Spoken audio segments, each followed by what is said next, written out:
Good day, everyone. Good morning and good afternoon to some of us from wherever you're joining in every part of the world. And welcome to this interesting, amazing webinar that we'll be having today, discussing e-governance in Africa. And I can assure you, we're going to be having an amazing time. We have an amazing lineup of speakers who will be addressing us today, sharing views, sharing experiences, all in the bid to promote digital governance, inclusive governance across Africa.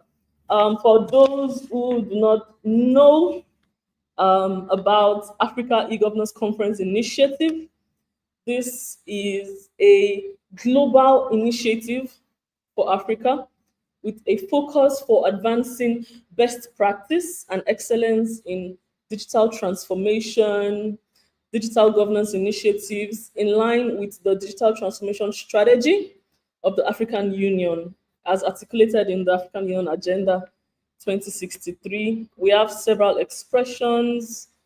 We have an annual conference, peer review mechanism, amazing initiatives, and this webinar is just one of our ways of enlightening and engaging for better digital governance in Africa.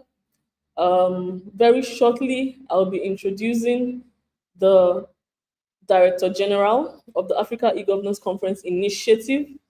His name is Dr. Adeyinka Adeyemi, and he has vast experiences in digital transformation for over 25 years. And it will just be by way of introduction, introducing or welcoming us for this webinar before we have our keynotes and our panelists. Dr. Adeyinka, please, you're welcome. Good morning. You have the floor, sir.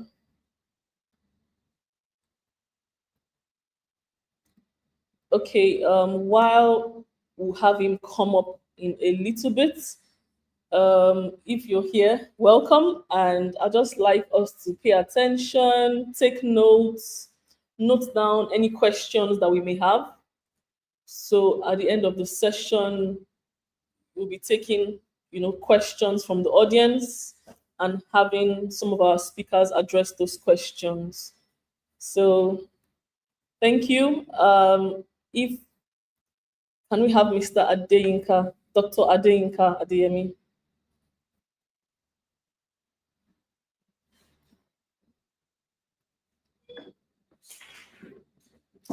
Sir, you're muted. Good morning, Your Excellencies, ladies and gentlemen. It's my pleasure to be here this morning as the Africa e-Governance Conference Initiative hosts this webinar with focus on governing digital transformation in the public sector. While we dive into inclusive institutional models for sustainable financing for e-governance in Africa.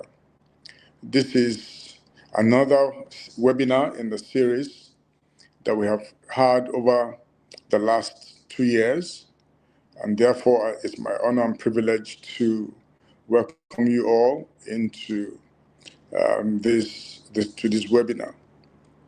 As we know, the Africa e-Governance Conference Initiative is focused on pushing the frontiers of digital transformation across Africa on the continent, because we believe that the Agenda 2063, the agenda that promotes the Africa we want, can be realized primarily if the continent has the requisite digital infrastructure to allow inclusion, right, with respect to citizens' participation, with respect to economic and social inclusion of our people in Africa. And one of the things in our work on the continent with different governments and different countries is the issue of digital public infrastructure, which obviously requires a lot of funding. The public sector in these countries have different levels of, you know, transformation. Some at very appreciable levels, some are just at the start of, you know, that process. But we believe that the public sector needs to be brought into the mainstream of digital transformation, because that really is the starting point if you really want an inclusive government, and if you really do want the, you know, nation states to make progress in line with the Agenda 2063. However, like I said earlier, one of the key success factors that will determine how far any country on the continent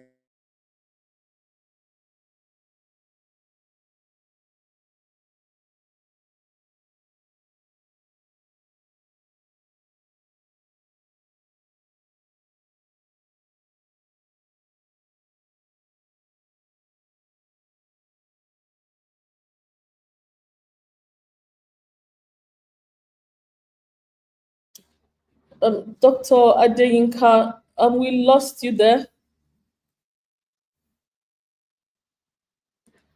We cannot see you. We cannot hear you.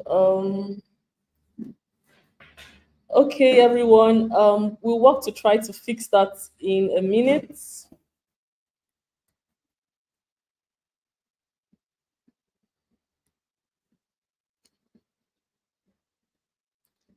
So while we try to fix that, let me just say that when we hear the concept of digital governance, I know it may sound vague to many people, but I mean, it's something we just, the world is drifting towards artificial intelligence. Okay, we have Dr. Adeyinka, so let me put myself right there. Um, just go back.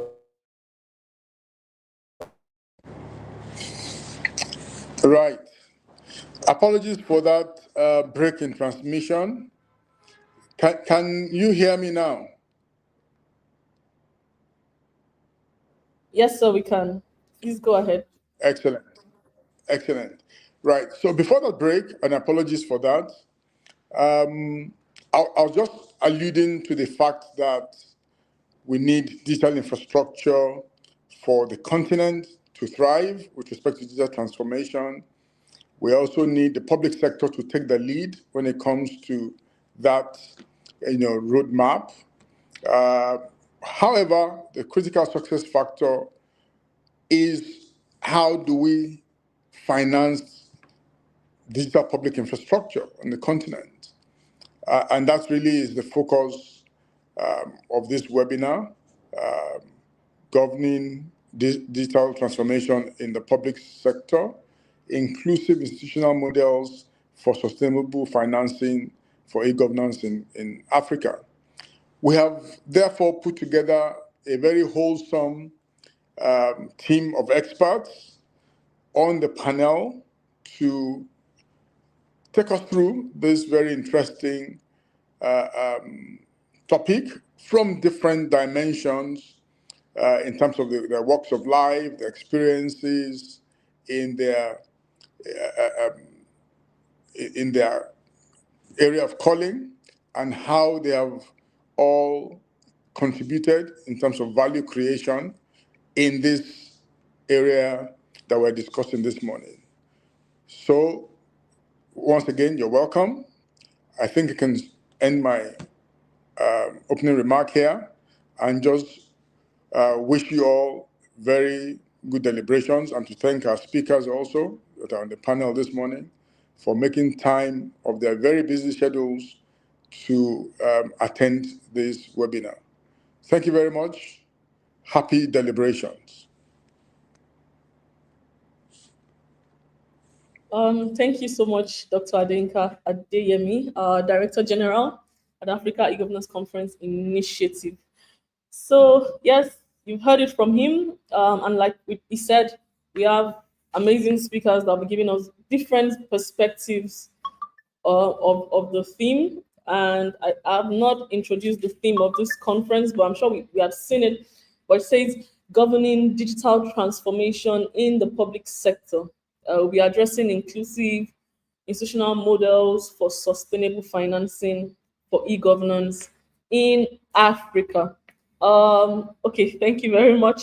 So without much ado, I'll be introducing our first speaker, and that is Mr. Walid Amdi. Mr. Walid Amdi is a prominent technology and digital transformation expert. He's a thought leader in leveraging technology for socio-economic development across Africa. He has held several high-level roles, even one recently in the African Union, where he led initiatives with the aim to transform African societies through strategic use of information technology, information and communication technologies. I mean, his works are diverse in digital services, policy development, strategic planning, partnerships.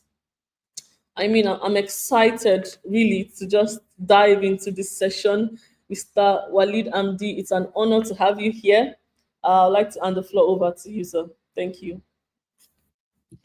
Thank you so much, my dear sister, for the introduction, and for Dr. Dienka for his opening remarks. Allow me to share my screen before I address the audience. Just to check if everyone can see. Is it visual?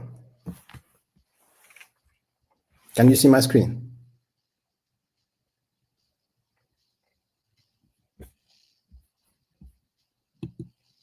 Yeah, I hope so. So very good morning, ladies and gentlemen. Good morning, good afternoon for those who are joining us today from different time zones. It's really an exciting opportunity, and I thank the organizer for inviting me, for having me today, as much as also an exciting and important topic that we are presenting today. So I think the main thing that we are here to talk about is to talk about how we can pay about our inclusive digital future as Africans.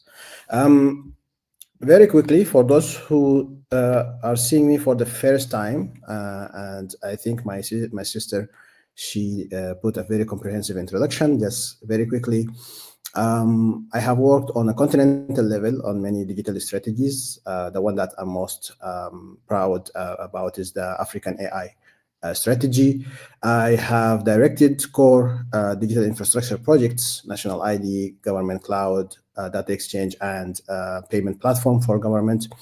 And I am certified in tech diplomacy, where I use this to engage with ministerial and C-suite stakeholders, aligning national and continental digital agendas with the global standards. And my experience extends over 15 plus years, transforming high-level digital agendas into implemented large-scale projects. Feel free to scan my LinkedIn profile, and I'm happy to connect with everyone. So without further ado, let's dive in our talk today. So before we talk about the e-governance, before we kind of like go to the specific topic of today, we just wanted to touch on what are we going to talk about today. So the main thing we are trying to put it in the core of our discussion is the inclusive governance and the sustainable financing. Just to make it very simple, very clear. Maybe we don't want to confuse the audience, so those are the things that we are focusing on. The e-governance is important, but my strategy always is to have the big complete picture and then focus on the zoom in the e-governance, because we want to understand what's the digital transformation. So the digital transformation is not just signing contract with tech vendors or buying softwares or kind of like having an ERP system in place. Digital transformation is to shift our mindset for everything to be digitally designed. And this, I always have been saying this in every talk, in Africa especially, we have challenges. We know our limitation, but definitely this is my own opinion, is that across the road of these challenges, there is a lot of opportunities waiting for us in Africa. So the digital transformation holds immense promise for Africa. It can help us grow our economies. It can help us improve our public services, delivery to our citizen, and also it would help. It could be the very big driver to integrate us, to bring us together. So unfortunately, we have this stark paradox. While we think about digital transformation, we are very good, we are expert at piloting or starting piloting projects, and we say that, well, we need to shift, we need to start, people are moving, we need to onboard this digital transformation journey. However, our citizens, they feel that, well, yes, we compare government services with other sectors like banking, for example, and we can see that, these private sectors services are really good, and we wish to have our government services also digitized and at the tip of our finger. So there is a demand from the citizen to have the public sector services digitized, and while still there is this big demand, the sustainability and the funding of the infrastructure and the governance model, it's still remain our main challenges. So that's the big picture I'm trying to paint for our audience today. And really, it's kind of like, I don't want to say that all the 55 member states are looking from the same perspective. I think Dr. Adienka mentioned that we have different maturity across our 55 member states in Africa. However, these still are the main problems when we look across the continent. We have very, let's say, scattered pilot projects, building DPI, building digital ID systems, and yet there is a success stories, and also there is some kind of like learning curves in the continent. And the core problem is folding into two: the financing and the governance. And I believe the financing piece of it is that we always kind of like identify the problem, identify the right, let's say, development partner, and then ending up having scattered funding, and sometimes we depend on the budget from the government department, and we don't have a very clear operational and funding model that is overarching everything. And of course, the governance, this is very famous, that we have work in silos, not weak, and sometimes not at all departmental coordination, and that's kind of like also affect the digital leadership. So the result, we are having the duplication of efforts, wasted resources, and of course sometimes we fail to scale these initiatives. So very quickly, we need to understand the need. So for those who are joining us today, maybe that they don't have kind of like background in e-governance, or maybe just to refresh our mind, to remind ourselves. So e-governance is not an IT project. We cannot, as I said, we cannot buy an ERP system and we just call it an e-governance and call it digital transformation. So it's a public service, a public sector transformation tool. Why we need it? What's the benefit? Why are we here today to talk about this? Because it's enhanced transparency, reduce corruption. If you have a problem of corruption that we know about it, we need to be bold as a government. We need to address it. We need to say that, yes, we have this problem, and we know that corruption is dragging nations from developing. And it's improved the service delivery, citizen satisfaction. Citizens don't have to travel 2 hours, 3 hours, and they don't have to consume petrol. They don't have to go physically to get a certificate or to get a document. They can get it online, and that will increase the citizen satisfaction. Of course, the economical growth. Also, we all know about that. The digital inclusion and the ease of doing business, which itself is a kind of like an index to measure the nation's development. And of course, the operational efficiency and cost reduction. And this is very important. We talk about it in later stage. So let's look at the current models, analyze it, and let's talk about what a new framework would look like very quickly. So the first model is, those are the kind of like the typical one, the one that we are having, and the famous one that we are all aware about. So the budget allocation from the government, it's a sole source. The government will come, the Ministry of ICT most probably will kind of like allocate budget. And this is good because the government will have the full control of these services and the features that they have. It's easily, because they are funding their project, it will be easily aligned to the public mission of the department, of the government department. But the problem is, we all know that people who work in the government, we know that when the government change, the fair thing we feel is the shift in the politics and of course the priorities. And also the other thing, it's a limited in terms of scalability, because this budget is very limited and it's difficult to scale it. This is based on how governments operate.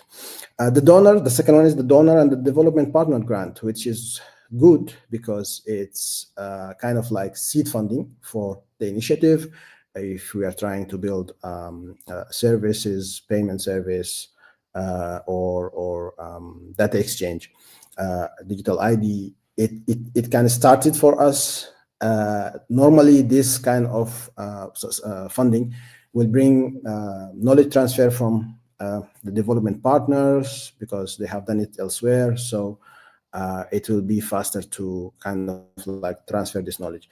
Problem is, it creates dependency on this partner, and of course, it's not always it's always kind of like not aligned with the long-term national priorities, because it requires a lot of alteration. The PPP model, which is the famous one, so accessing to private capital and expertise is the pros for this model. And of course, it's expedite building these services, building this infrastructure. But again, it kind of like require a very complex contract to reach between 2 parties or 3 parties to an agreement. And also, because of the private sector perspective, we're having a risk of turning these services into profit generating services, which is not the case in the public service. And I'm not saying that those models are not good or are coming with a lot of limitation, because the PPP model is very successful in the Republic of Rwanda, for example.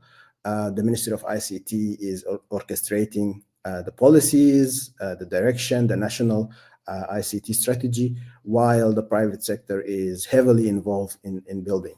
So the conclusion here is there is no one single model is sufficient. We cannot depend on a model and say that, well, we're going to do fine. We're going to have our inclusive digital services funded. So we might strategically need to blend some of these models together to achieve our goals. So to have a sustainable e-governance finance, we need to be aware that we need to build this model on 4 pillars. diversification, value centricity, institutionalizations, and affordability and equity. So, as I said, we need to mitigate the risk of having one source of funding. We need to be very innovative of calling all the stakeholders, understanding the service, understanding how we can not just depend on one source. And to make it also sustainable, we need to create this link between the funding and the value created for citizens, for the businesses that were using the services, and for the government itself, because government also need to kind of like understand. Normally, government are not just one institute or just one department. It's multiple, let's say, entities. So this link can expedite and can make it easy to justify the funding or to justify the financing. So this is leading us to institutionalization of this costs into the government function and budget. It's not something that nice to have. We need to look at it as a very big commitment in the government budget.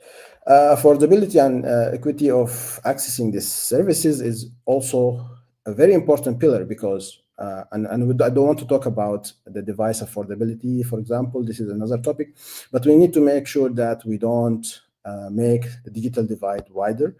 We also need to make sure that people in the city, as well as people in rural villages, have the same amount of accessibility to these affordable services that the government have. So let's now kind of like touch, I hope I'm not running out of time, very quickly touch on the models for the sustainable financing, which is the first one here is this user-centric models, which direct monetization. And again, let me be very clear. We are not trying to make profit out of this, as I mentioned earlier, but we are trying to kind of like charge the end user, the citizen, for this service. And it's a small fees usually, like the birth certification, renewal of driving license permits, which actually we are doing even offline. We pay a fees for this. There is a next level, which is subscription models, and this normally is for businesses that are requiring some data, API access for insurance purposes, for banking. There is some kind of like government-generated data that can be acquired by calling APIs, and this can be availing by having it as a subscription package.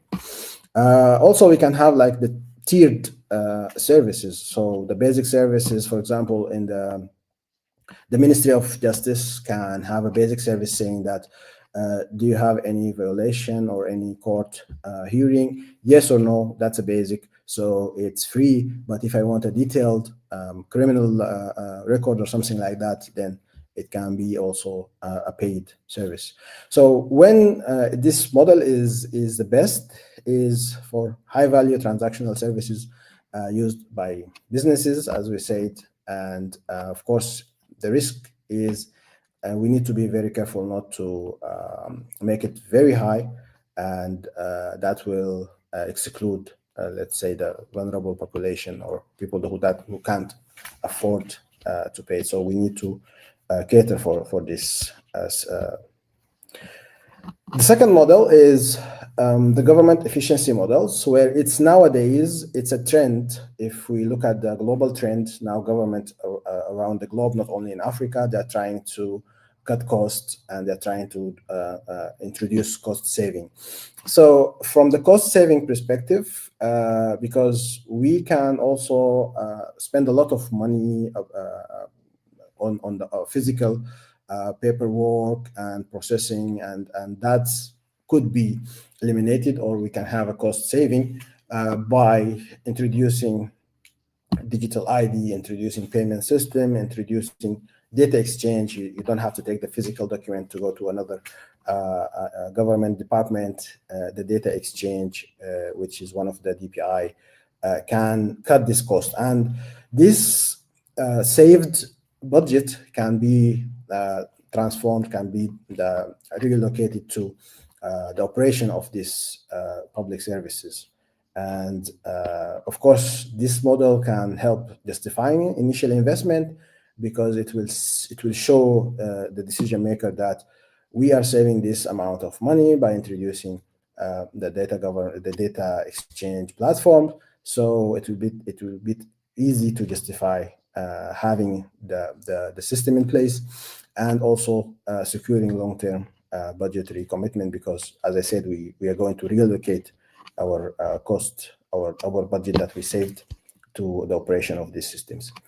And the third model, it's all about the value capture and the public-private models, which is a very famous one. And actually, as I mentioned, in Rwanda, I'm sure there is a lot of successful stories about this kind of like partnership.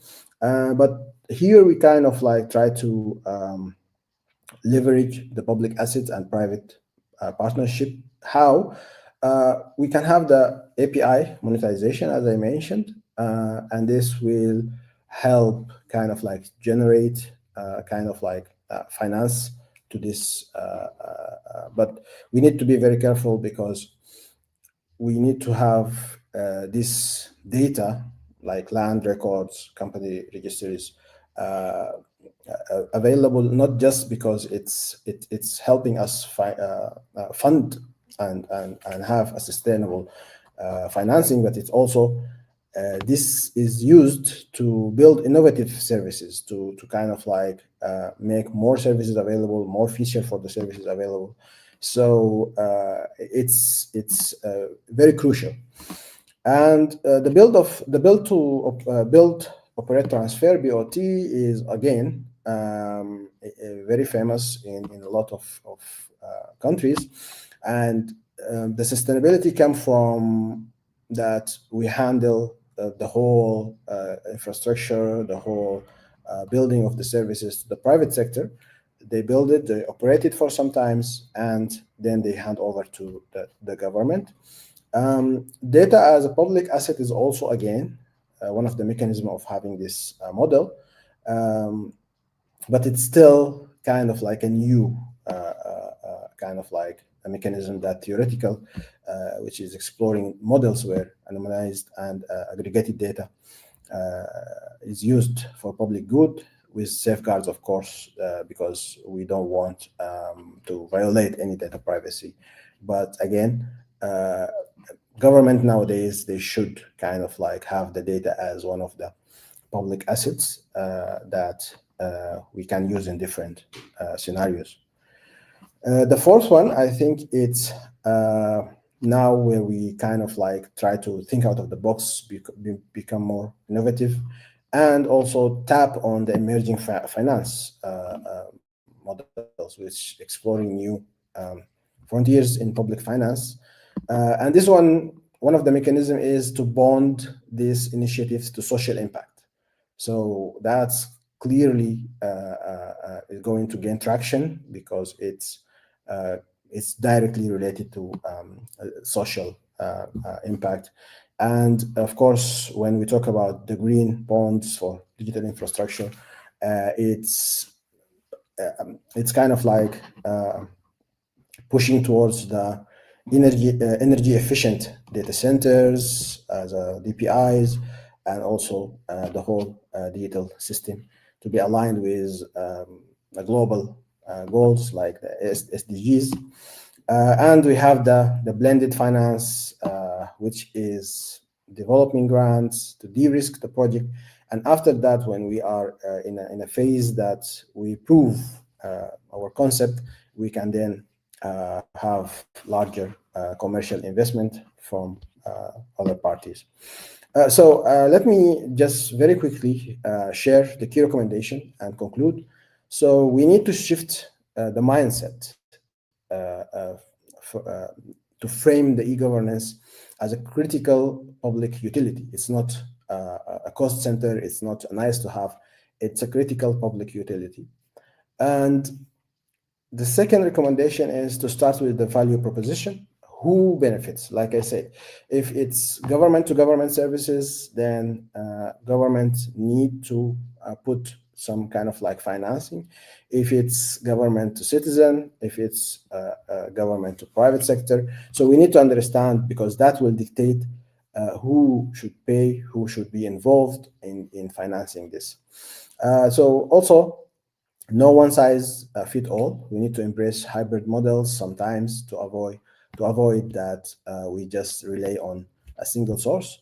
And we need to build very strong business cases so that we need to put in mind in the very early stages the cost benefit and the return of investment analysis. And of course, we need to prioritize governance. So we need to understand who will do what, who is responsible of what. So a strong governance models, as I said, identifying the stakeholders, it can help have a strong oversight, and of course managing funds and the private PPP, public-private partnerships, so we can utilize this fund. So the final insight I want to conclude my presentation is sustainable finance is the bedrock upon, of course, which transformative, trusted, and enduring digital government is built. So we need to shift from not necessarily focus on one way of financing. We need to have hybrid. We need to have blended models. We need to understand who is benefiting, so we can have the value proposition very clear. I will stop here. Thank you so much, and I will hand back the floor to my sisters. Thank you so much. Thank you, thank you, thank you so much, Mr. Walid. I was having questions popping up in my mind, and I was taking them down as you were going along. And some of the times you have already answered some of my questions. So, and then we have questions from the audience, but I wouldn't like us to take questions at this time. I would like us to have other speakers speak, and then we take questions all together, so we don't have too much of a disruption. But thank you so much. I feel like an expert on digital finance already. Thank you, sir. Like I said before, it's such an honor to have you on this session. So we'll be moving on to have our next speaker. I'll be introducing our next speaker shortly. I wish we could have, emojis from the audience to just see that, oh, you're having a good time. I'm having a good time. Digital governance policy with the right people, with the right conversations. It's not boring. It's a conversation we need to have, and we're having it right now, and we'll continue to do. So our next speaker is Adia Mahe Wali. She's a public policy and research expert, currently with Midis Communication Systems. She has over 13 experiences, over 13 years of experience spanning a global professional career. She has established herself as a leading independent consultant in gender policy, intersectionality, international development, and more recently in digital transformation. I mean, if I were to read our whole profile, I think we might have reached the end of our session. So without further ado, I would like to welcome Adia Mali to the stage. Thank you so much, Iwande. And thank you for such an intro. I really appreciate you. And thanks for the invitation. I'm so glad that to receive the invitation from you and from Dr. Adeyinke. Yes, my name is Hadir, and I'm talking to you today from Egypt. And I am the public policy expert with Mideast Communication System, which is a cybersecurity company. But I also have I don't work just on the public policy and research, but I also make sure that the public policy and research and all the data is being well connected with the implementation of these policies in the continent. It's actually very hard to go after Dr. Walid and to follow his steps, and especially with a great presentation. But I will try, and I will be short in my talking points, and I'm very happy to complete the discussion with all the questions that the audience might have. I don't think that if I have to give an intro on digital transformation is needed. However, I'm just going to be very brief in mentioning some numbers that I think that is important, because from where I sit and from the work that I've been doing, it's very, very clear that Africa is in no short of policies around digital transformation.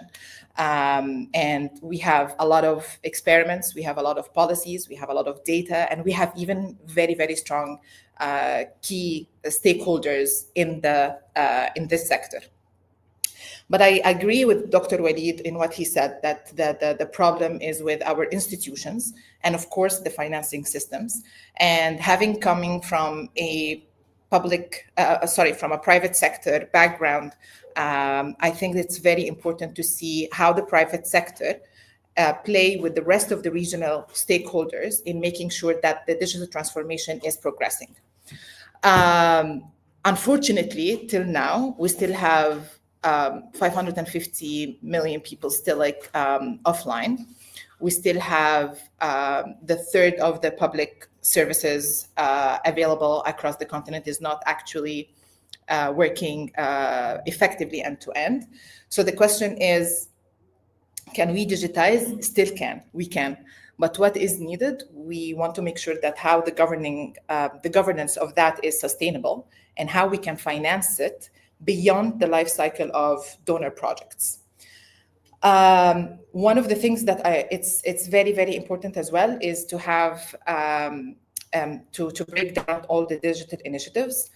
So across the continent, and again through the work, I'm very, very blessed to be working with a lot of very effective institutions that it's just need to know who needs to talk with who and what kind of implementation strategy needs to take place. And unfortunately, sometimes all these that the effectiveness of some institutions is being jeopardized by the silos, that certain countries are not working together, certain even some of those stakeholders don't even know that some of these regional stakeholders are on the continent and do have the capabilities to either finance or either work on the implementation. So, sorry. So I think more than, if there's one thing I want to say from this is that the digital transformation gap in Africa is not because of the technology, but because of how fragmented the institutions are. And if we want to talk about how the implementation would look like in practice, or at least how working within the continent now, how it's looking like, we want to make sure that there is a central body that is working on these initiatives. We want to make sure that there is permanent digital units in every ministry, in every public sector, in every African country. And we need also to make sure that there is an architecture and the system within those enterprises, like a clear map of what we're building, why we're building it, and how it connects. I actually will spend more time talking about the financing, and I really appreciate what Dr. Walid again has said. And I'm just going to take one of the main modules, which is the public-private partnership, and talk about how this can be how this takes place, especially in an intra-African scheme. One of the things that we work now is, as MCS, is making sure that we work with African countries. So, and we don't make, we make sure that the systems are intra-African and within, and also continental. So how do we do that? We make sure that that first, the reality is that making sure that the data centers, the cloud infrastructure, or any fiber networks is very, very capital intensive. Like it's very expensive. And governments end up paying for land, paying for electricity, paying for a lot of redundancy fees, and the whole stack of those equipments, right? So if one African state take this all alone, it carries 100% of the upfront cost.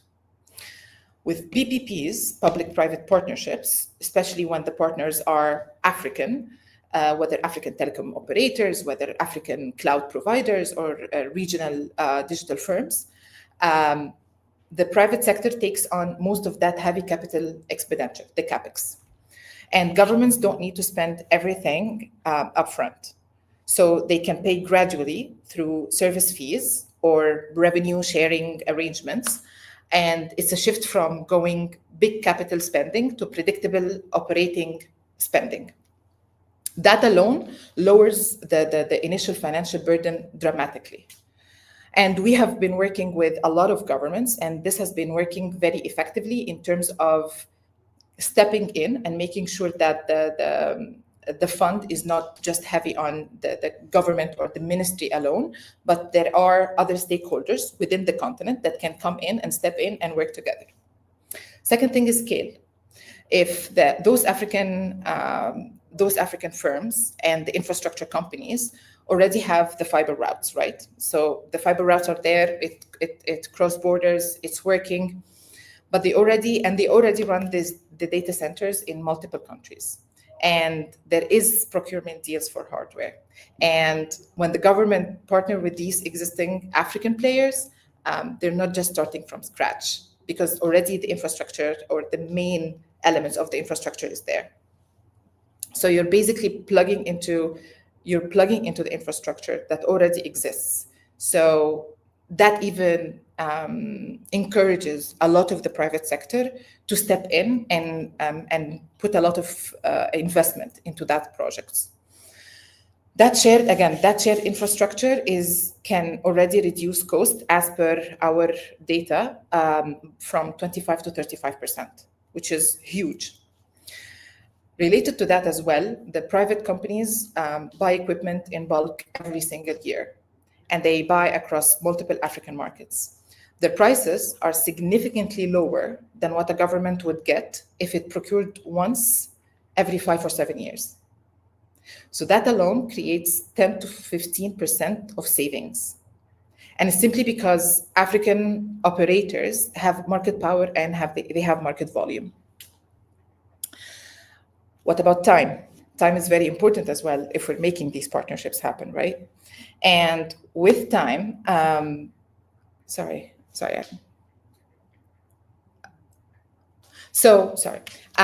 with every delay in a government infrastructure, we do have the project adds cost, and most of us have seen like multi-year overruns. Private operators, fortunately, they move faster in that area. So they don't go through these lengthy state procurement cycles. They already have contractors on standby. They face penalties if they miss deadlines, which is like good which is something that they take care of like during due diligence. Just that speed can reduce total cost again from 15 to 20%. And I think it's also very important to have PPPs because it helps with the if the government run, for instance, if there's a government run data center, if anything happened with that data center, or it overruns its budget or suffers any downtime, the state eats the loss alone. in a PPP, especially one with intra-African structure, those risks are shared or transferred. So there are uptime guarantees, performance clauses, penalty mechanisms, and even clearer accountability. I hope that makes sense in terms of like how the PPP works and why it's a very good, not just it's not just for a short win or short-term win, but it's very important to have it as a sustainable model of financing and to tap onto these private sector who want to have business happening in Africa, but they don't know who they should be talking to and who they should be even addressing, and what kind of cost is being done. One of the things that I also feel the problem is with digital governance in Africa is the problem of inclusion, unfortunately. I also have yes, I agree, Valence, yes. One of the things that, as Iwande said, that I have experience working in international development. So it's also very important always within my analysis of the digital transformation progress in the continent to look at certain dimension that might be overseen or missed. And unfortunately, inclusion is a very, very big part of this, or one of the biggest challenges actually in the digital transformation governance.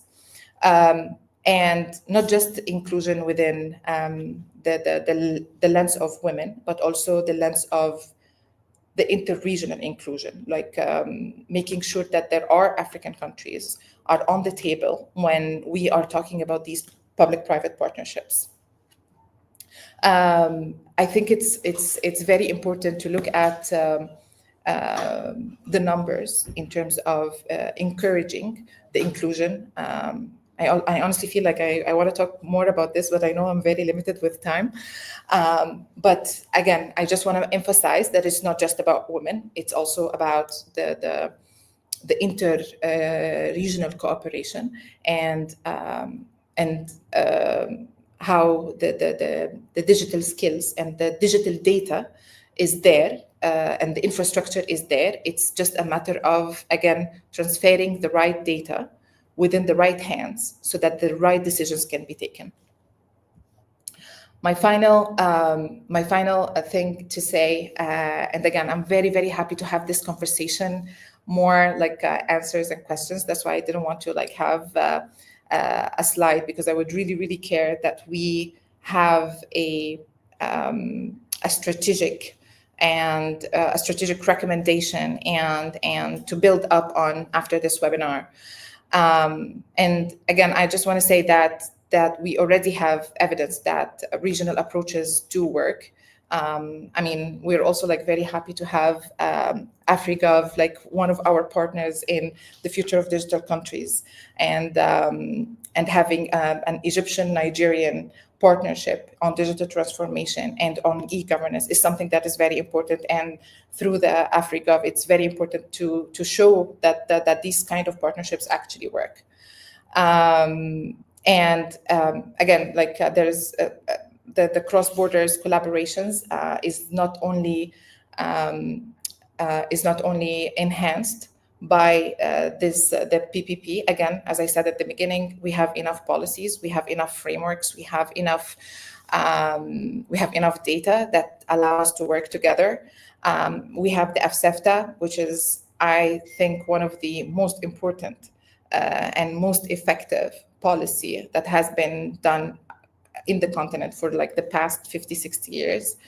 Having AfSEFTA now being enhanced by a digital trade protocol. So AfSEFTA is like the African Continental Free Trade Agreement, and under it there is a guided trade initiative. The guided trade initiative is what makes sure that the continental frameworks are working together, and so that AfSEFTA is not just a policy. And even below that, and only last year, they issued the Digital Trade Protocol. And Digital Trade Protocol is all about how African governments and African stakeholders can work together in enhancing the digital infrastructure, because it is very important now with all the resources and all the skills that Africans do have. It's very important to make sure that we're ready for the next step. Yeah, I think I will stop here. But thank you for having me, and I'm very excited to be speaking more with all the panelists and the audience. Thank you so much, Adia. I mean, really appreciate you honoring our invitation. I know you're busy planning a summit in I'll say a few days, but thank you for taking the time out to put this together. I mean, when Walid Amdi spoke, I said I felt like an expert in digital finance. But right now, I think I've just done a PhD in PPP. So thank you so much for Thank the you. insightful conversation. And I like the proactiveness. I like the zeal to kick into action. I mean, you already mentioned Egyptian Nigerian partnership being facilitated. And that was one of the questions that I had from the beginning of this session, and I still have. But I have promised that we don't take questions until the end of the session. So I'll still hold on to that. I'll now quickly introduce our next speaker. Lord help me with pronouncing the name. I'll do my best. Mr. Omaro Balarabe. I won't give you the second try. No, no. He's a value chain, and sustainable agricultural expert with CIRAD, which is the Agricultural Research for Development. He's been working in an international corporation. He's an expert in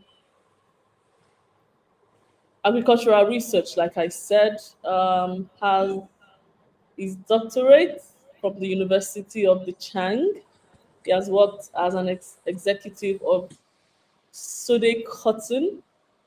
Um, I think I would let him do more of the introductions. Moving forward, Mr. Omaro Balarabe, it's an honor to have you. I'm not certain if you're speaking to us from France or from Cameroon, but I'll let you have Can you hear me? Yes, we can hear you. Oh, yeah, I'm rather speaking from Benin. Okay. Thank you. You have the floor. Thank you so much for joining us. Let me try to. Yeah, that's not it. Okay. Sorry in advance for my English. I'm rather francophone.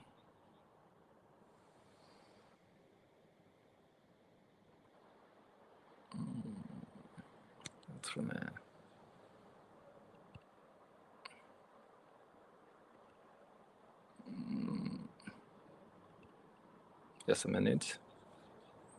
Oh, that's not.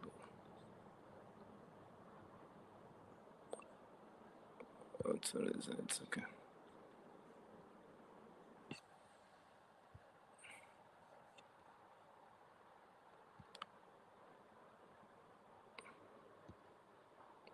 Brother, what's going on?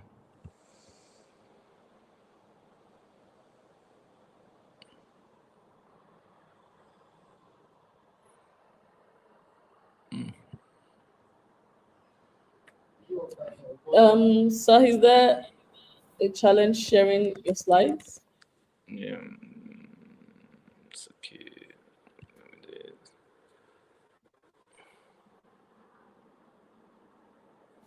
I'm importing it. Okay.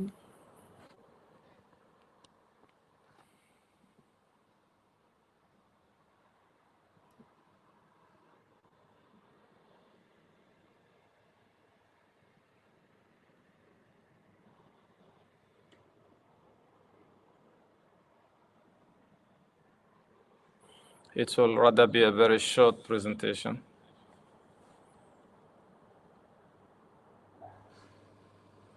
Just some few seconds.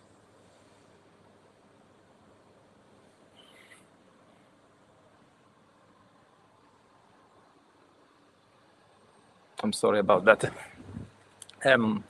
Let me present myself. As you said, I'm a value chain economist, both an agronomist and economist.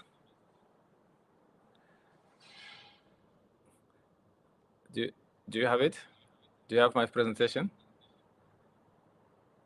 Not yet. Okay. We have it now. Okay.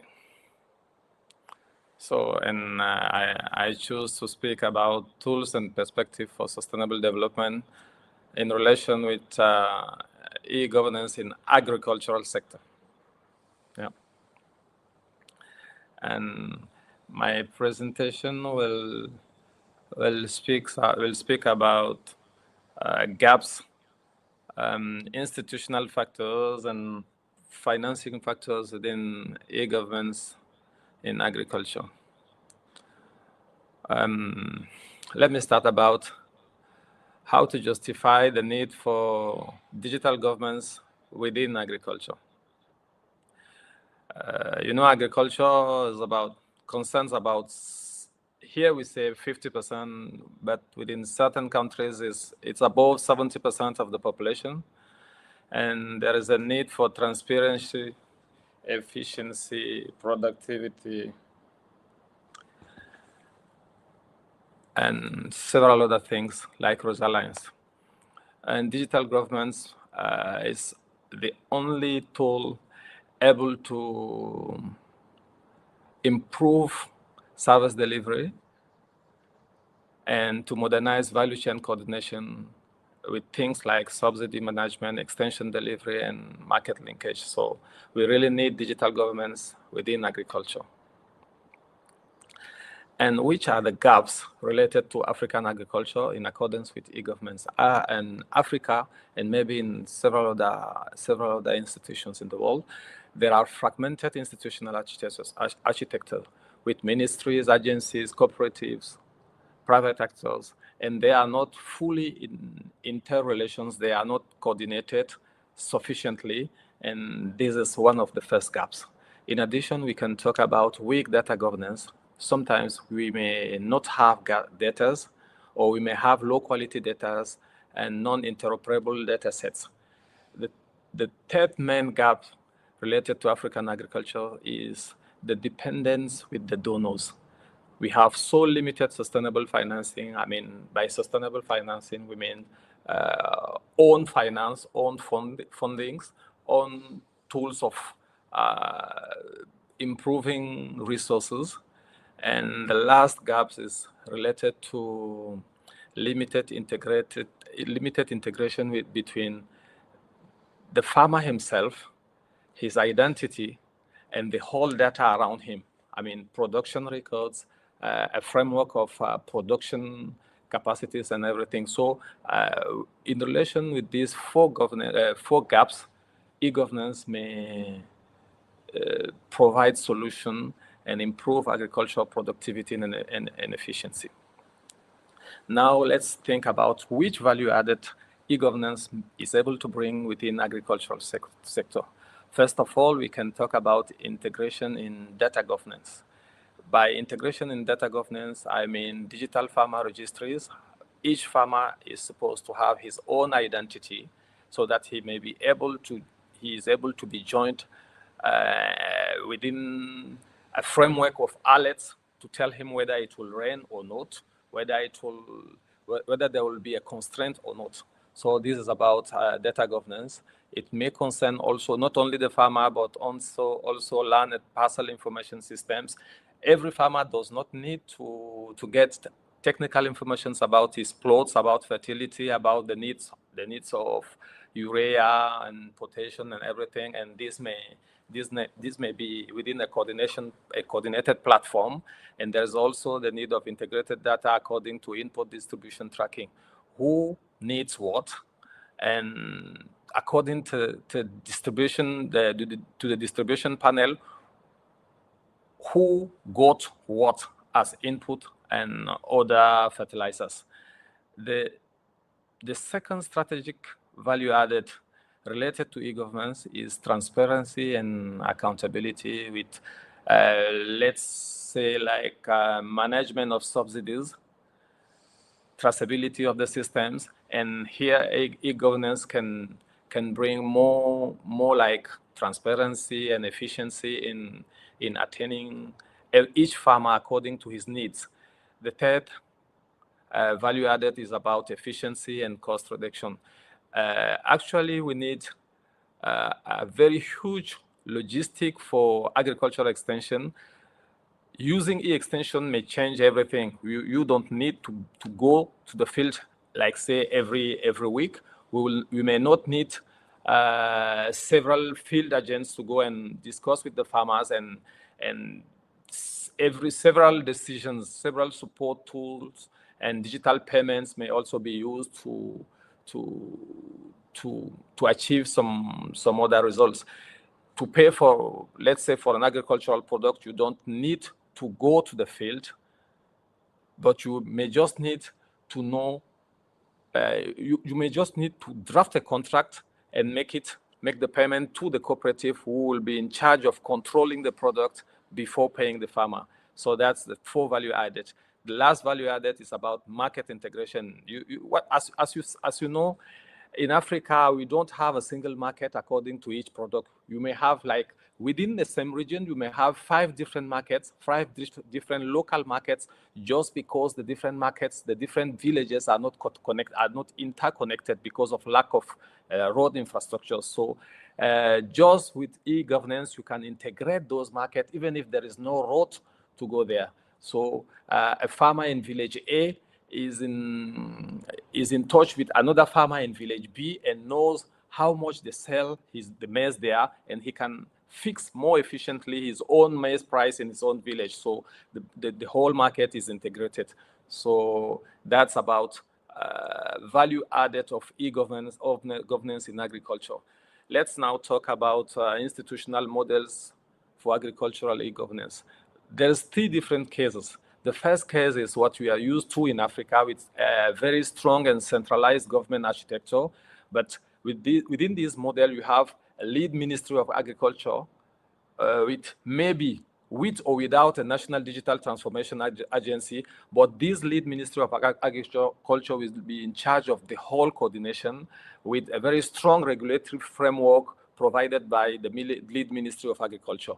The second model is mostly concerning the centralized multi-actor ecosystem, with strong farmer organizations, strong cooperatives, and agribusiness farms integrated through national protocols. Within this model, you may have another institutional model which can take into account the different institutions.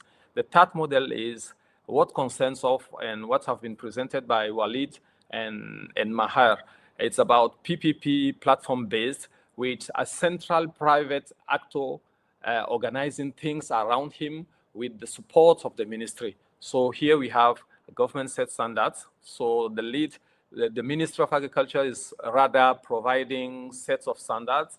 Private sector is rather providing scalable digital infrastructure, which may be paid or not by the users. And then there is co-investment through blended finance. So this is the third model within Model 1 and Model 2. That's about institutional models, and it's so important to note about these 3 models. Now we can talk, according to what have been presented, we can talk about public-private partnership and other financing models within e-governance in sustainable digital agriculture. Firstly, the public-private partnership is a kind of co-development of digital platforms. So with both funding from public institutions and private institutions, and providing service-based models where government pays for usage. Government here is paying for the usage, but private partners, private actors are providing for infrastructures. The The second option is concerning blended financing architecture with sovereign funding and climate funds, like example, climate funds to support climate smart digital tools. So this is kind of specific model according to specific problems. And the third one is data as a service models, where you can have private firms providing data for the market and contributing to system financing by paying with users paying for it. The last institution, the last models of financing e-governance within agricultural sector is by coordinating it with, how do you call it in English, with regional economic commissions like ECOWAS or CEMAC in Central Africa. They can provide harmonized data standards and provide funding for them. This is what we call regional economic commissions, and specific, or let's say individual contribution to this fund may be provided by each country, so that it's a kind of joint financing windows for digital agriculture. This may be one very efficient way of financing the models without any partner, any national partner providing so much funds for his own local environment, but with mutualizing resources at a regional level. Let's talk now about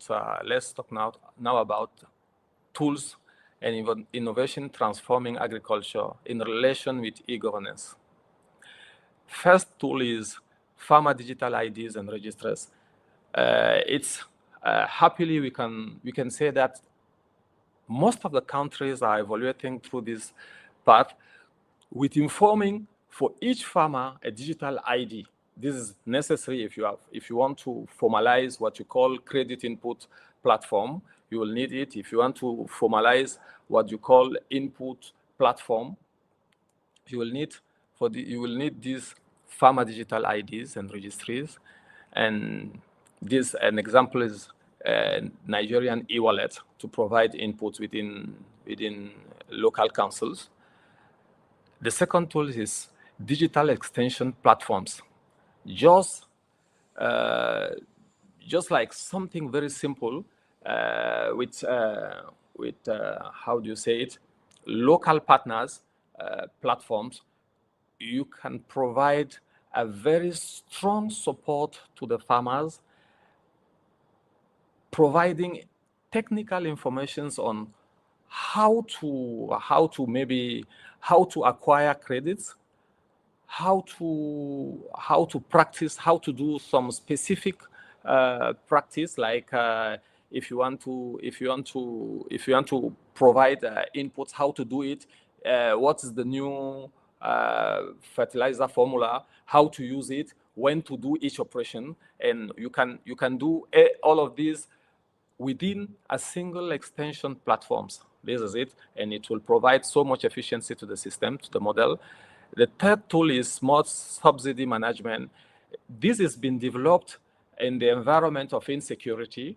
Now you can't go to let's say kind of 5 to 10 village and provide money. Everybody will be aware of the fact that there are some farmers that have money, and within this insecure environment, it's been a kind of people are not using it, government are not using it, but you can just provide what every farmer needs without being there. So nobody will notice that farmer A received some money, and though the bandits also will not be aware of that.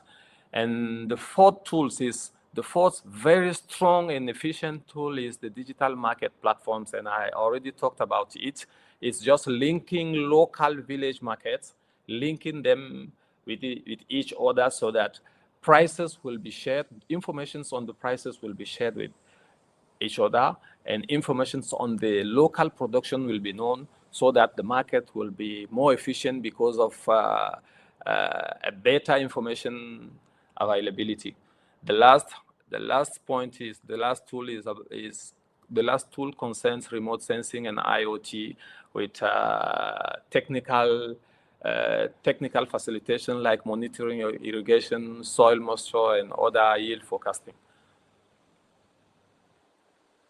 Let me just present you a few examples concerning e-governance in agriculture. The first case is about Nigerian e-wallet used to distribute input subsidies in Nigeria, which can, in fact, reach millions of farmers, reduce the leakage and, as we call it in economy, transactions cost, and based on PPP backbone via mobile operators. Okay. This is the first case, and wherever you go, they will always talk about this e-wallet in Nigeria. The second case is concerning extension platform, and it's in Rwanda. It's been called Irembo Agriculture Window. It's a single portal. It's a single portal for agricultural services with interoperable database. All practice on agricultural operation, on input subsidies, not just subsidies, inputs availability and input prices are available within this single portal, and it's been experienced in Rwanda. The case number 3 is in Kenya with this digital platform on rather it's more specific on credits and inputs management, but it is progressively incorporating technical advice within an integrated PPP ecosystem. The case number 4 is what has been developed actually in Benin and concerning cotton and soybean opportunities within digitalization.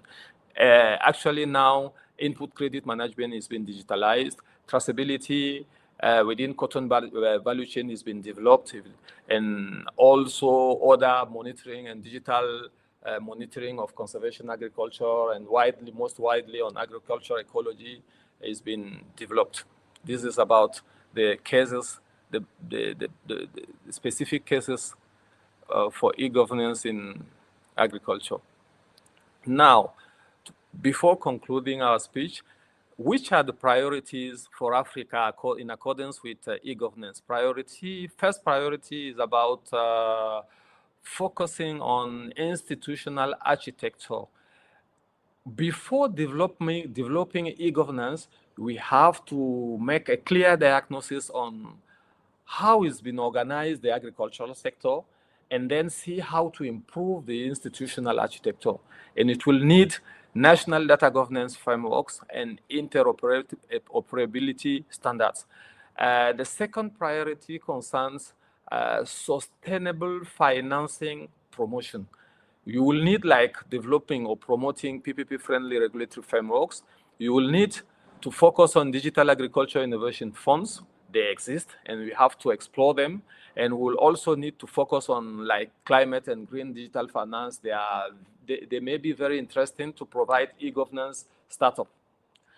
The third priority concerns promoting inclusiveness, like integrating gender-sensitive digital design, low-tech channels for rural populations, and multilingual interfaces.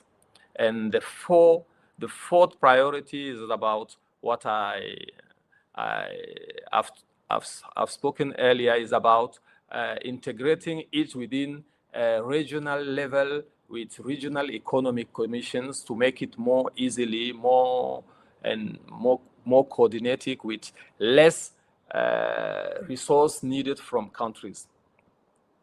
Now, to conclude our speech, we'll just make a call for scalable, sustainable, and inclusive e-governance within agricultural sectors. Digital governance is essential to transform agriculture and improve value chains.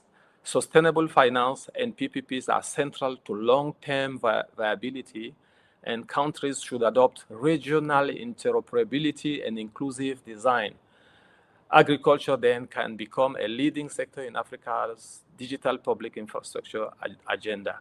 And digital governance is not just a technological choice, it's rather a governance choice which inclusive and sustainable, which will lead us to inclusive and sustainable development. Okay, I think I'm at the end of my presentation. I will be available for any other questions. And thank you very much for everything. And thank you to EA One Day. Your name is much more complicated than mine. Sorry for that. And it's a pleasure for me to participate to this webinar. Thank you. Thank you so much for being a part of it. Hope I pronounced your name well enough when I introduced you. And then you apologized for your English at the beginning, but there's no need for that. I believe you're really fluent. And thank you for going granular with agriculture. I mean, if ever the concept of digital governance was vague to anyone, I believe with this session you can understand how you can bring it down to the level of implementation in a specific project. For instance, when we had the Premier Africa eGovernance Conference in 2024, one of our sessions addressed agriculture. Amongst other things, there was finance, education, transportation, health, and agriculture is very core to inclusion, to civic engagement, to making digital governance, relevant to the citizens. Thank you so much for joining us. Really appreciate your presence here. I'd like to, we'll take questions still at the end of the session. So any questions and comments from participants, would address that shortly. We should be wrapping up the webinar, in 30 minutes or thereabout. We have two speakers who will be going up. Let me quickly introduce the next speaker by the name Dr. Patrick Sukela. Dr. Patrick is the Chief Director, International Corporations and APRM with the Department for Public Service and Administration in South Africa. He's a prominent academic, public administrator, a businessman, and holds a PhD in public affairs from the University of Pretoria in, a PhD in natural resources. Dr. Sukela, you can have the floor. Welcome to the session.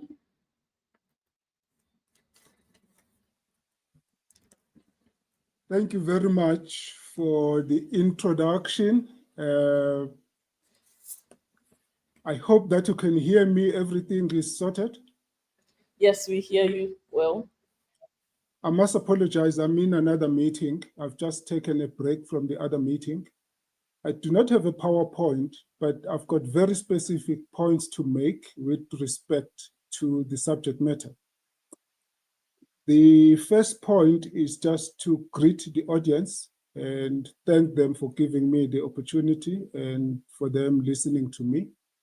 I would like to indicate that the role of strong institutions in the continent is very important because the solutions that we're talking about, especially on the issue of data governance, which is the critical aspect in terms of the innovations and AI and other platforms, all of them need strong institutions because if data is the currency, data needs them to be governed. For data to be governed, you need strong institutions because otherwise, if we do not have data ownership as the continent, and if we cannot govern our data, then it means that as the continent, we are not going to have control over developments, over governance initiatives.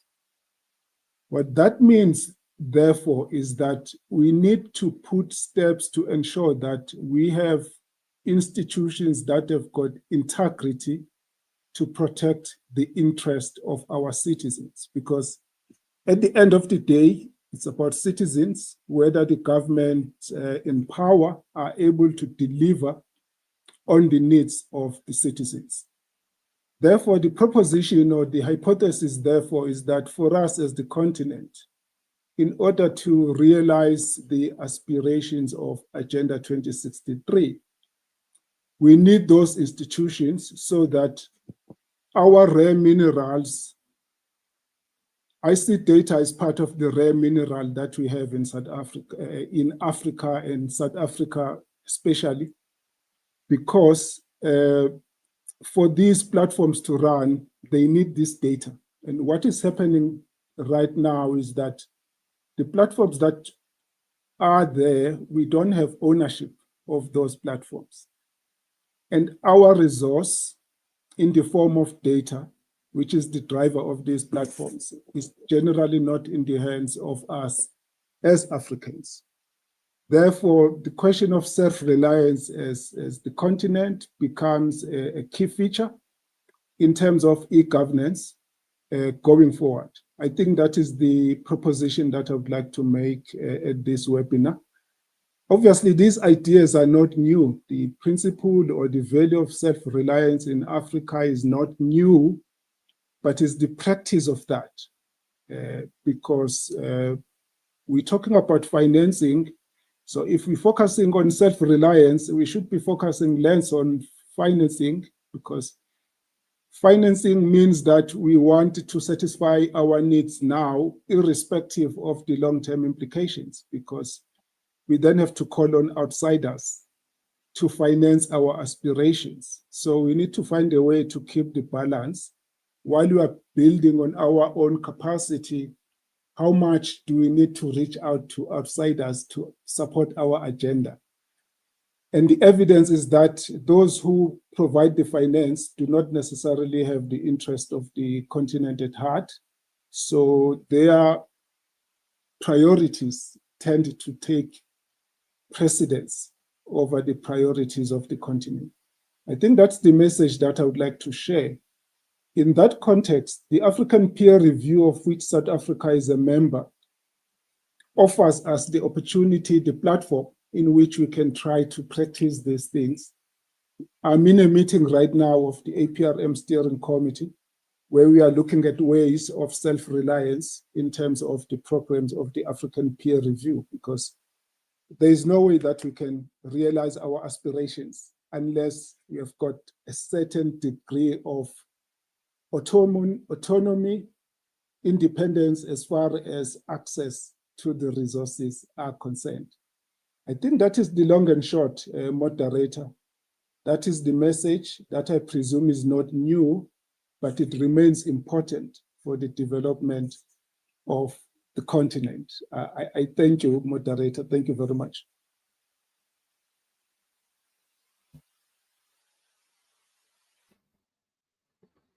Thank you so much, Dr. Sukela. That was brief and yet very powerful. I mean, the two key points that you proposed, I totally agree with. I believe Adia had referred to something similar, financing for Africa by Africa. And that is very, very important, because we have our best interests at heart.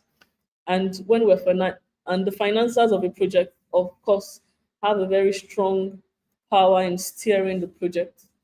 Thank you so much, sir. The other thing about data ownership, data sovereignty, that has been a subject of discussion for us, even at the African e-governance conference initiative. I believe it's going to even be one of our very key sessions at our next conference, which happens to be in South Africa next year. Very important. If we have to steer digital governance, we have to own our data, we have to own those services.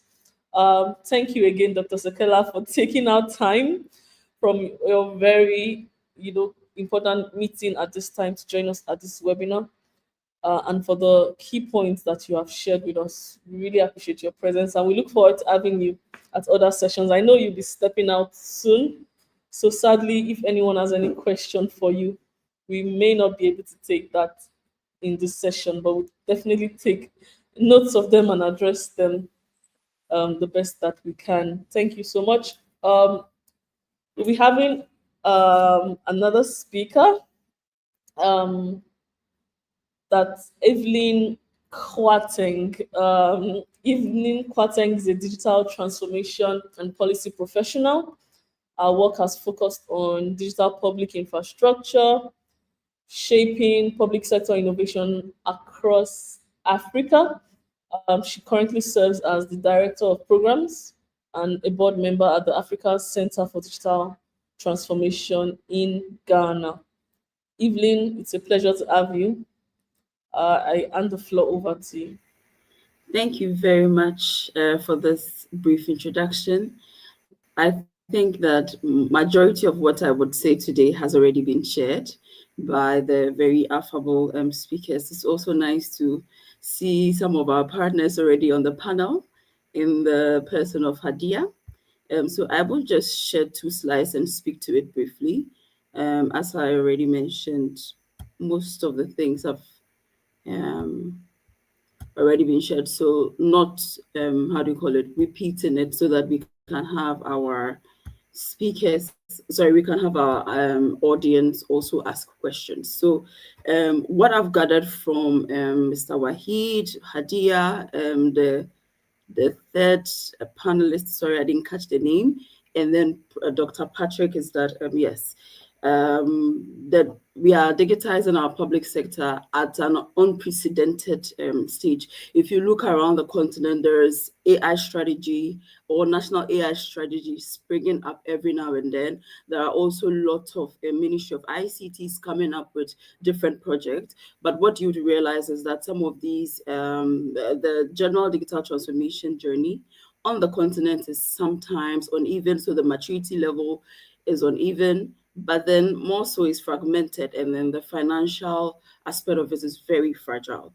And then, yeah, I think Mr. Wahid, in his initial statement, mentioned that there should be strong institutions, and also Hadia touched on the fact that we need to have like clear mandate and predicting this the financing aspect of it, you know.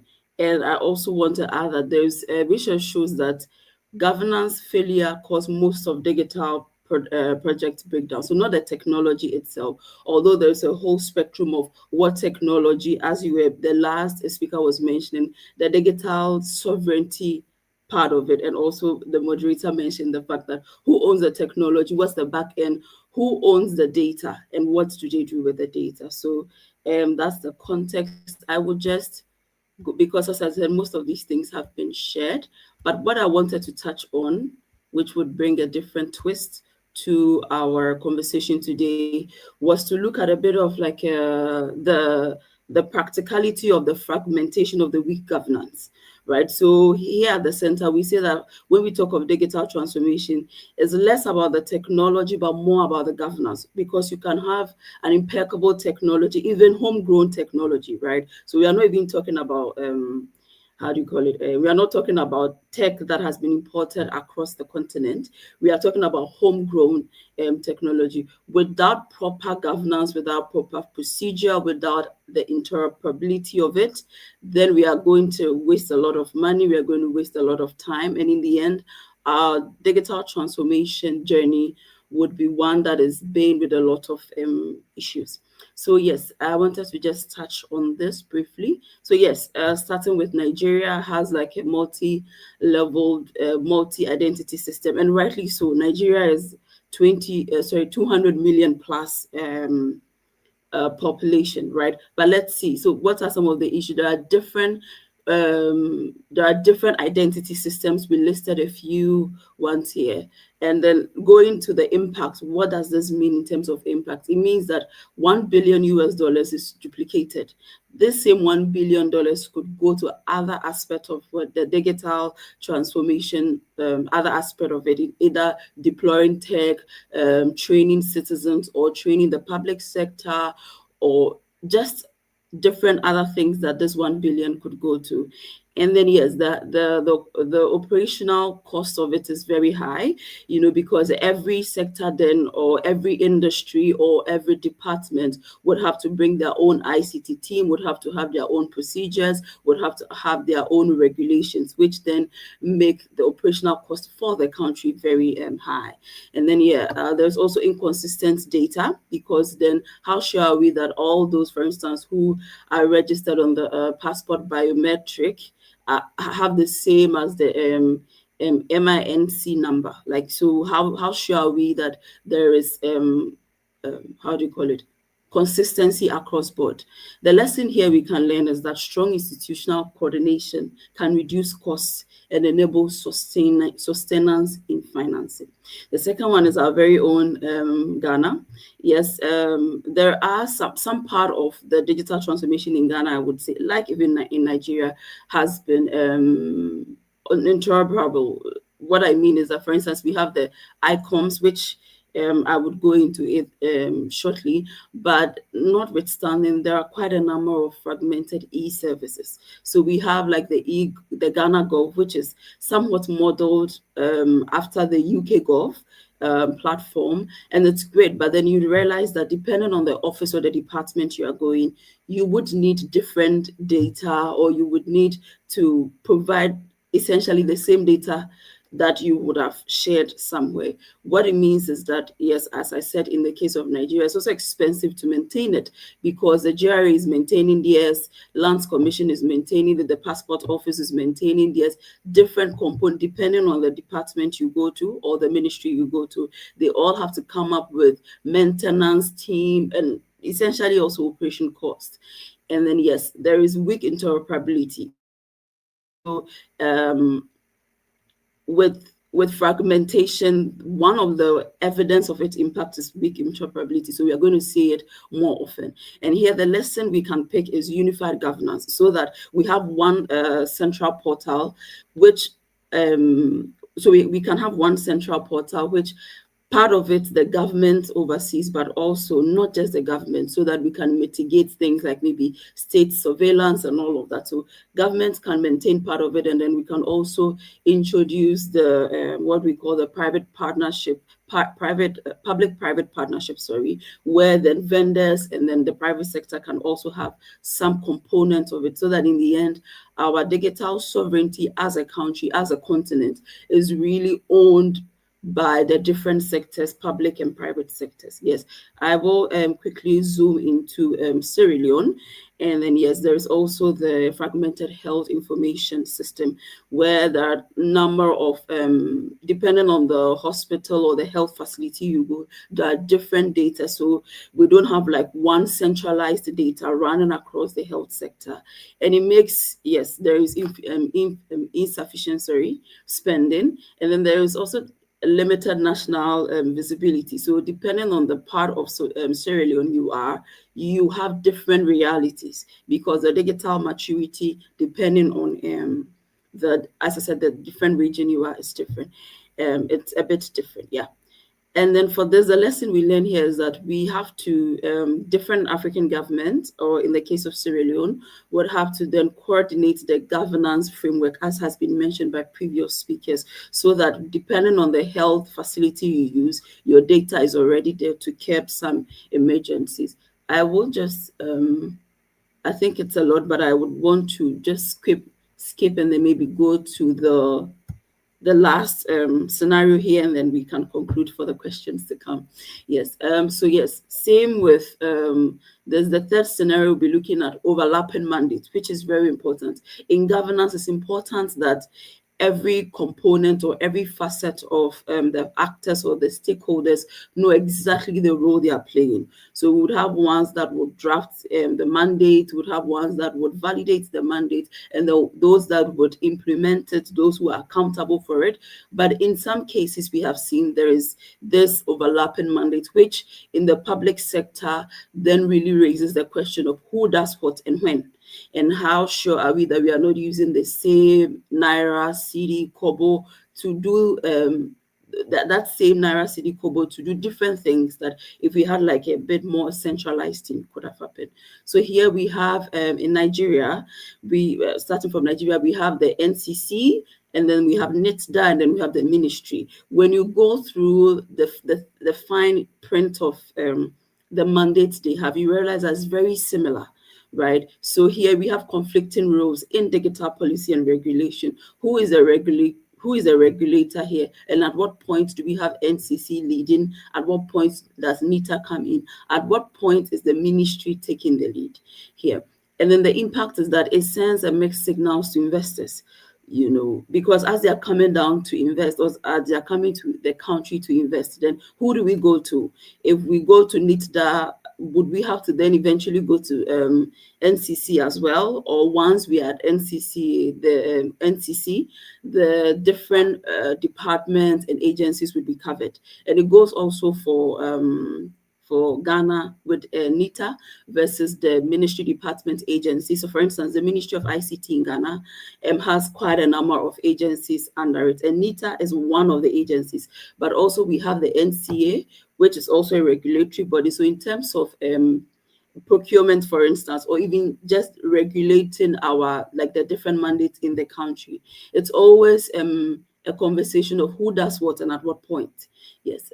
So the impact is that the fragmentation, and the reason why I'm stressing so much on the fragmentation is that mostly when there are industries or ministries are working in silos, one, it costs us a lot to operationalize all of these, but beyond that, then the digital transformation journey is truncated, because we would always have different maturity level across ministries, across departments, across sectors.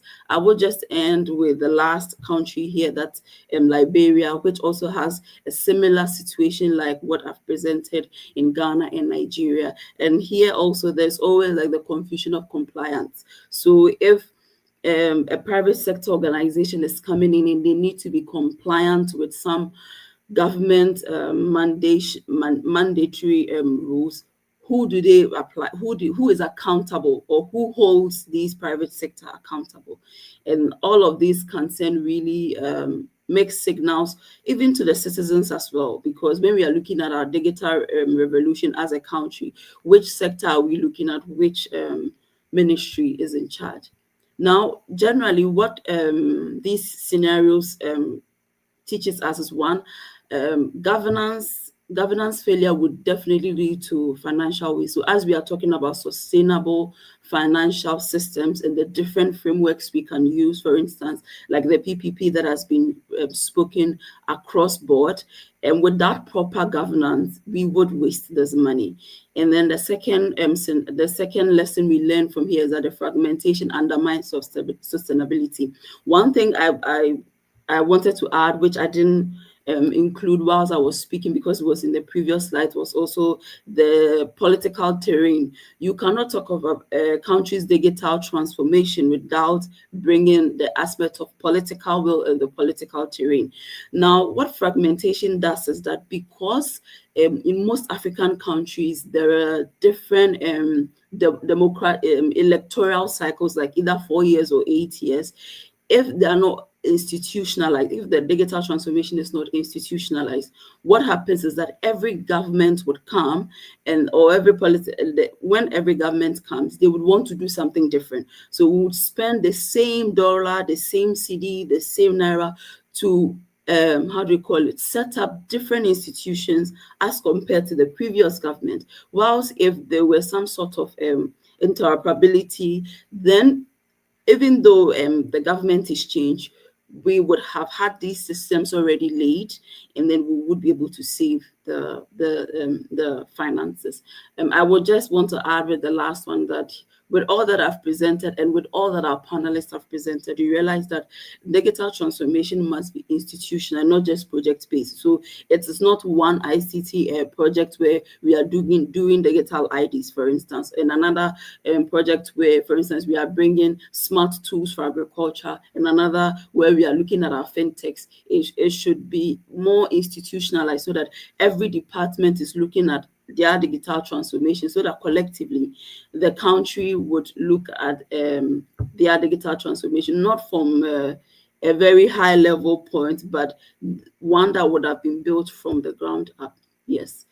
So I would just want to conclude and then allow the conversation to roll. I just wanted to bring in what we are doing as a center, as an independent policy research and advisory.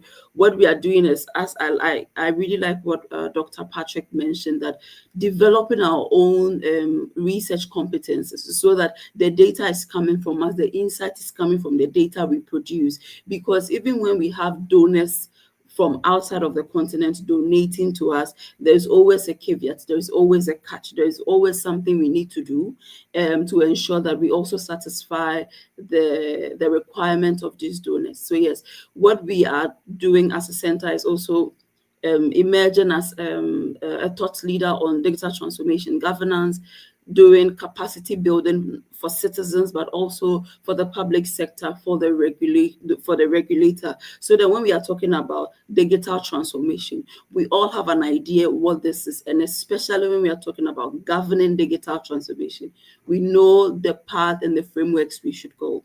And then yes, one of the things we also do is facilitating dialogues between government, private sector, and civil society. So thank you so much, AfreGov, for inviting us to share this space with the rest of the incredible panelists. I would end here and be open for the questions from the panelists. Thank you.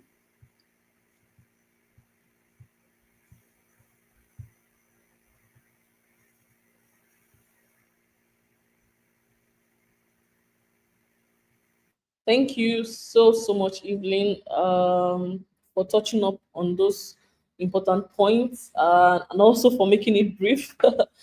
I see that you prepared an elaborate, discussion, but then you've touched basically on the things that others speakers haven't touched on. Thank you very much. We would now quickly like to go into the questions from the audience. We're looking through the comments from the audience, and it seems okay. Let me ask my question that I've been keeping for so long, and then I would like to direct this question specifically to Mr. Walid, because the question popped up for me while he was speaking. So my question really was that and it came up when you were discussing the financial models, and I wanted to ask, in digital transformation initiatives, who is best to initiate? Is it government? Is it the private sector? Is it the citizens? Like, what works really? Who should initiate for it to be more effective and then just be driven?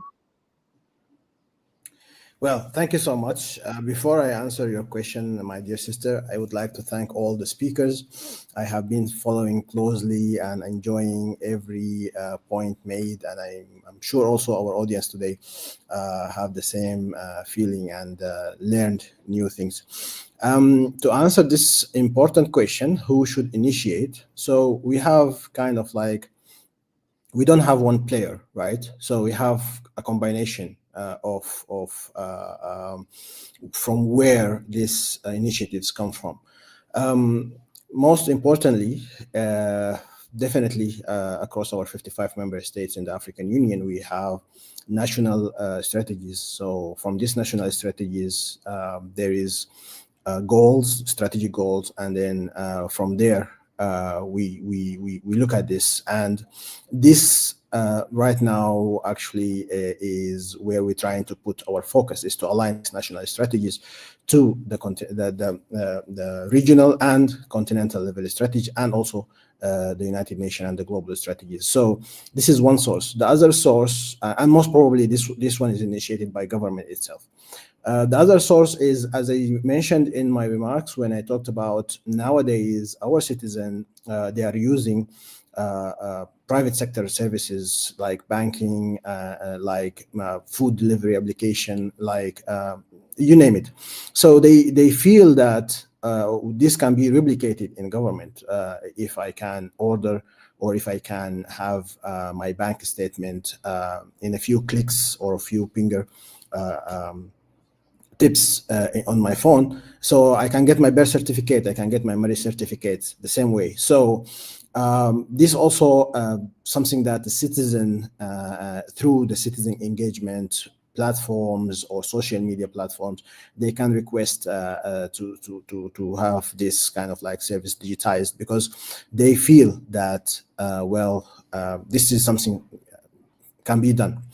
And we have also things like the GDIA, the United Nations Index for Digital Government. which is the ranking system for countries. So this also can be a source where a private sector could identify what's the gaps and then kind of like suggest or come with a solution to fill these gaps, because it's a global ranking system. And here there is an opportunity to kind of like compare ourselves or benchmark ourselves against other countries in Africa and globally. And then from there comes a lot of solutions for this like limitation or gaps. So there is no one channel, there is no one player. As I said, it's an ecosystem. It's an ecosystem from government, private sector, financial institutions, innovators, different players can initiate. And this is a good opportunity for me to call for an action that government also need to kind of like start think as a startup. That's one of the things that we can do in Africa, because as I said, in Africa we have limitation, but across the road we have opportunities. So it's an opportunity for us to kind of like push the government to think like startup, having innovation sandboxes, and from this all a lot of initiatives will come, and it will be a very good initiatives for our citizens.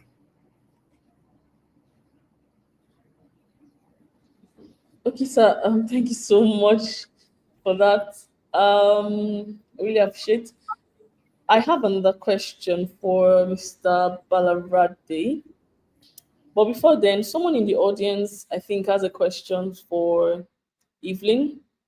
Itam Tigani. We're trying to invite you to the studio so you can ask your question live in the studio, but because you haven't put the question in the comments. So would you please accept our invitation so that you can ask your question? Okay, you have typed in the question. So it says, referring to the project of AMRH, it was running through REC's resources were pooled and know-how was shared. I don't understand the question. I don't know if our speakers do. Item Tigani, if you don't mind, you could accept our invitation to join us in the studio and then ask the question live. Okay, so my question to Mr. Balarade was, I mean, in your experience, is he still in the studio, please? Just to be certain before I ask. Okay. Can you get me? So, in your experience, I mean, what is the reception of the end users? Because I think, just as Dr. Patrick has said, the whole essence of digital governance is for the end users. We're not doing things in silos. All the policies, all the initiatives is to improve citizen engagement and citizen participation in governance, and so that those resources better reach out to them. So, what would you say is the receptiveness of the end users to these initiatives? I think in agricultural sector, the end users are farmers, and the farmers are really positively appreciating it. Mainly for agricultural extension, with WhatsApp development and with money portfolio management, these are things that are so mainly shared within the farmers that they are even expecting more from us.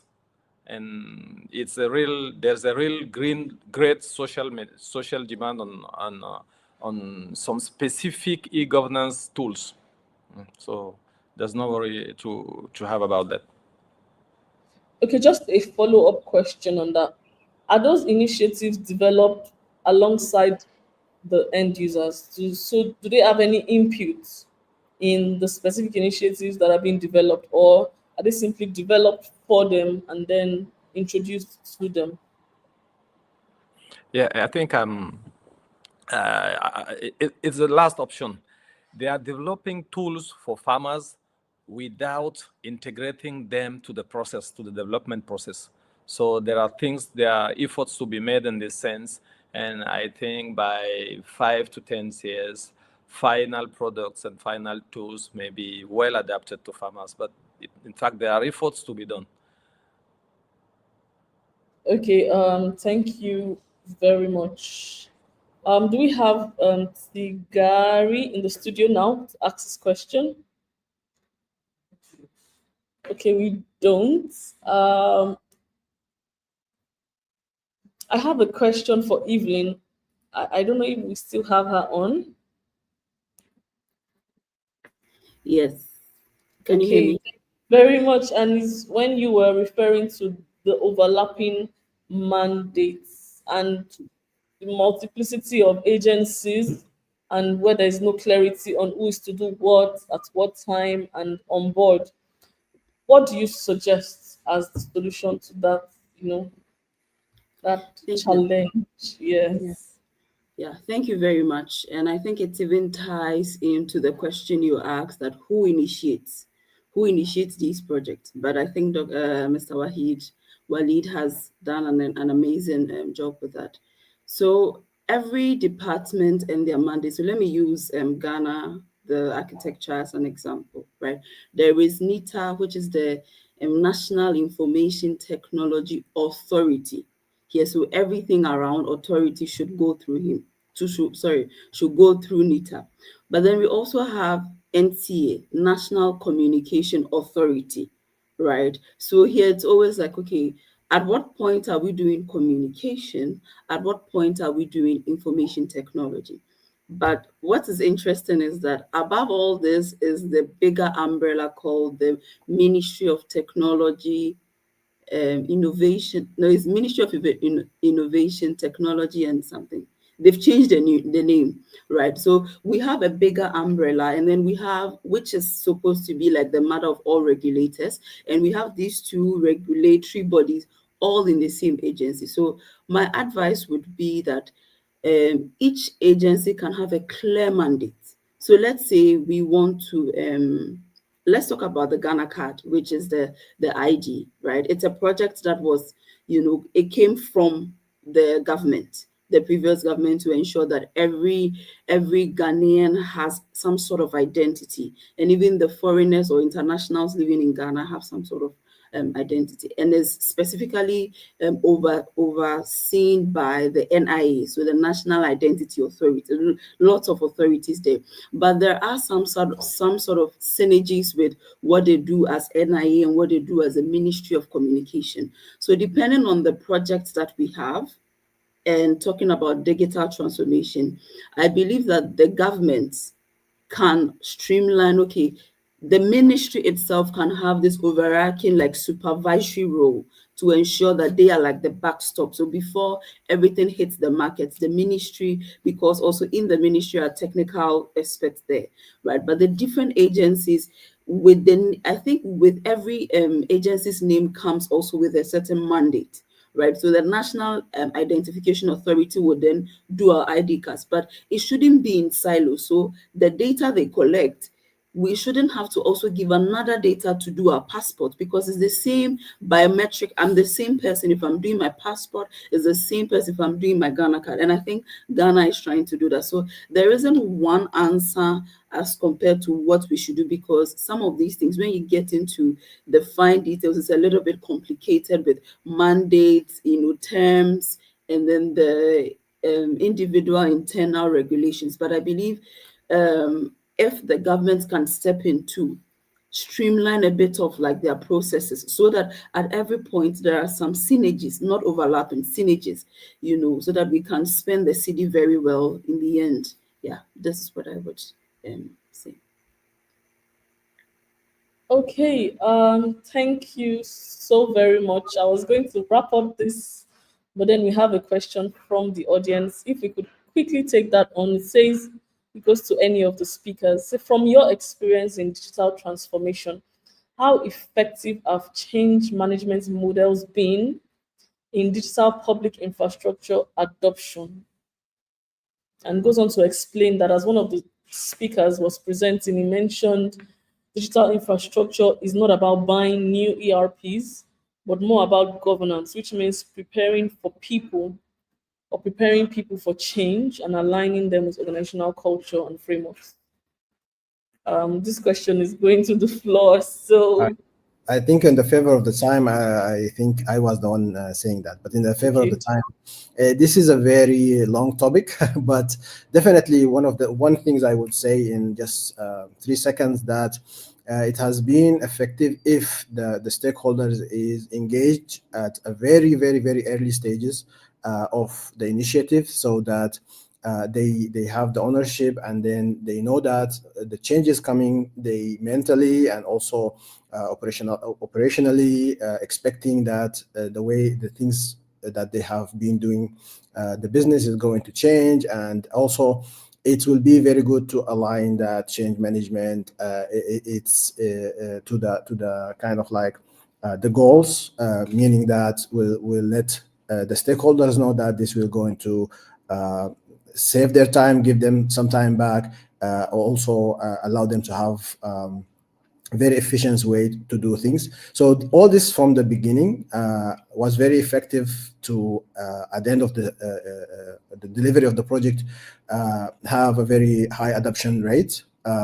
So yes, it is something that we call for it, and it is something that it's a must to do when you are shifting your mindset to become digitally native or digitally in core. So that's very quickly.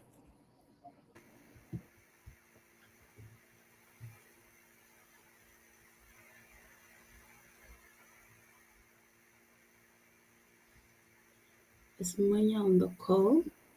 Yeah, and I think Mr. Haitham Al-Tijani also kind of like asked the question, and I wanted to quickly answer that, but I don't know if the moderator. Okay, all right. Yeah, thank you very much, Haitham, for your question. I realized that you explained it, and rightly so. It can be used.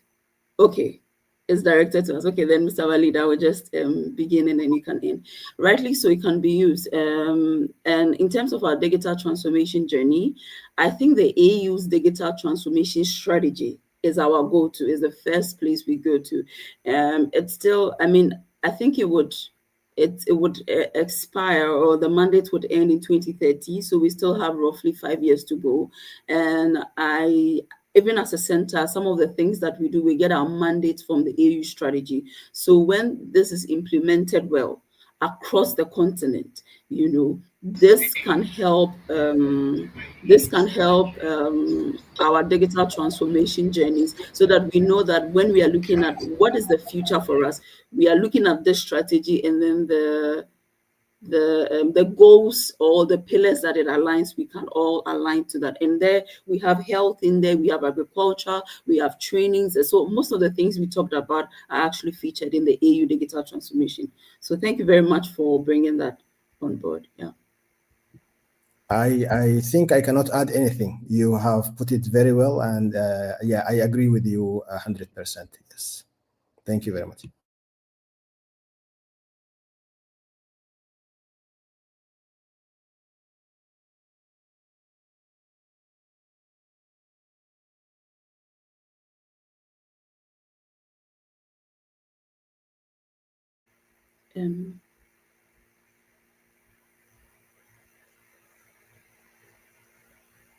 Moderator, can you hear us? You seem to.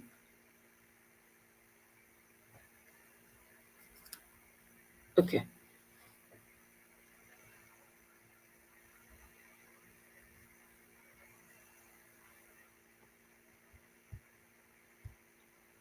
Yes, we can't hear you.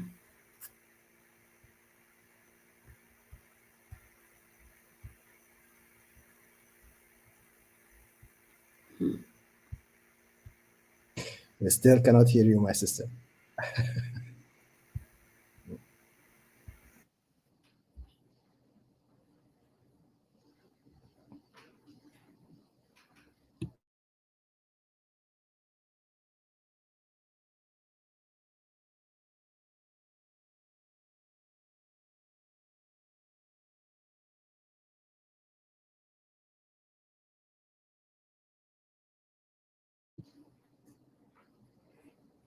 I guess we are running out of time, maybe. we should do the job of thanking everyone listening to us. And I'm not sure if the secretary is going to join us again. Please, I think you have the floor to, thank everyone. Well, I'm going to repeat myself that I really enjoyed all the speakers' remarks and knowledge that shared with us today. I hope everyone in the audience also enjoyed as much as I did or we did. I'm talking about myself. You are more than welcome to add me on LinkedIn, or if you have follow-up questions, or if you just wanted to connect and exchange what we are doing in this space. I would thank everyone for joining us today, thank the speakers, and looking forward to meet everyone again in future events. I'll have to excuse myself, and thank you so much.